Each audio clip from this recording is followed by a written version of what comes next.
The Texas ranch goes to your sister, Dad explained at Thanksgiving. She actually works hard, builds things, Mom agreed. I hung up. I emailed my investment manager from the table. Withdraw my 7.1 matters from Rodriguez Properties LLC. Maria's phone started ringing. She answered it right there at the dinner table. Her face went white. She started mouthing words at me across the turkey while everyone else kept passing rolls and talking about football. Nobody else at that table knew what was happening. Nobody except me. Let me back up. Our family ranch is 847 acres in the Texas Hill Country. 4 generations built it from nothing. My grandfather started with cattle, added oil rights, and expanded piece by piece over 50 years. The main house had been featured in Texas Monthly. There was a creek where we used to catch crawfish as kids, old oak trees he'd planted by hand when he was in his 20s. When he died 18 months ago, everyone assumed Dad and his siblings would sort out the inheritance. Dad was named executor. That gave him more power than anyone fully understood. 3 years before Grandpa died, he called me out to the ranch alone, just the two of us on the front porch at sunset with a glass of whiskey. He told me he'd looked into what I actually did for work. I work in private equity, strategic acquisitions. I'd personally structured over $2 billion in commercial real estate transactions, but my family thought I had some kind of government desk job because I'd stopped trying to explain it years ago. Every time I brought it up, the subject changed. It was easier for them to assume I hadn't accomplished much. Grandpa found out the truth on his own. He said he wasn't going to let the ranch fall to someone who'd subdivide it for a quick profit. He put it in an irrevocable trust with me as the sole beneficiary, signed and filed before I left that porch. He made me promise to keep quiet. He wanted to see what kind of man my father really was when he thought he had the power to decide. I kept that promise for 3 years. Here's the part nobody at that table knew. 2 years after Grandpa set up the trust, my sister came to me with an investment pitch. She runs a real estate development company out of Houston. The deal she presented looked solid on paper, so I put in $7.1 million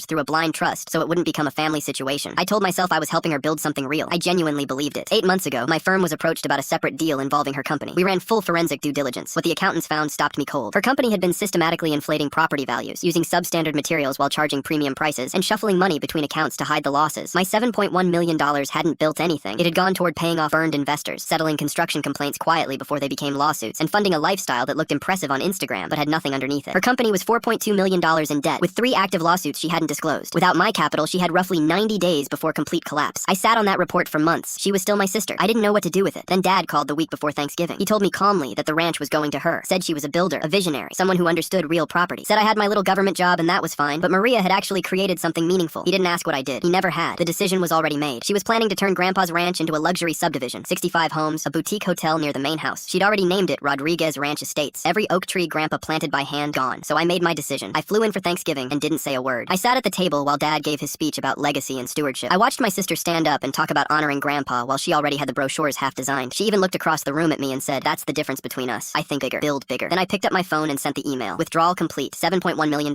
Cayman holding entity dissolved. Documentation prepared for regulatory disclosure. Her phone rang. Then rang again. Her CFO called. Then her lawyer. She stood up from the table still holding her fork. Her voice cracked when she said my name. She looked at me across all that food my mother had spent 2 days making and said, "You did this because of the ranch." I didn't say anything. What I didn't tell her, and what she was about to find out from her attorney, was that Grandpa had already put the ranch in a trust in my name 2 years before he died. She never had it to begin with.